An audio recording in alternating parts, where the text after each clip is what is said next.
மத்திய அரசு பாரத் அரிசி என்ற பெயரில் மானிய விலையில் அரிசி திட்டத்தின் அறிமுகம் செய்துள்ளது. திட்டத்தின்படி 1 கிலோ அரிசி ரூபாய் 29க்கு விற்பனை செய்யப்படும்.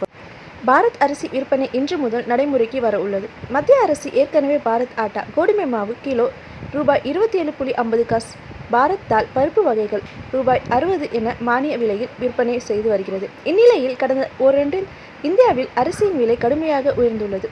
மத்திய அரசு பாரத் அரிசி என்ற பெயரில் மானிய விலை அரிசி திட்டத்தை அறிமுகம் செய்துள்ளது. திட்டத்தின்படி 1 கிலோ அரிசி ரூபாய் 29க்கு விற்பனை செய்யப்படும். பாரத் அரிசி விற்பனை இன்று முதல் நடைமுறைக்கு வரும் என தெரிய வந்துள்ளது. பாரத் அரிசி அமேசான் போன்ற இணைய வழியிலும் விற்பனை செய்யப்பட உள்ளது.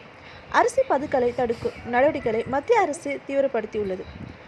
அரிசி கையிருப்பு விவரங்களை ஒவ்வொரு வெள்ளிக்கிழமையும் மத்திய உணவுத்துறை அமைச்சக வலைதளத்தில் தெரியப்படுத்த வேண்டும் என்று சில்லறை மற்றும் மொத்த விற்பனையாளர்களுக்கு மத்திய அமைச்சரகம் உத்தரவிட்டுள்ளது.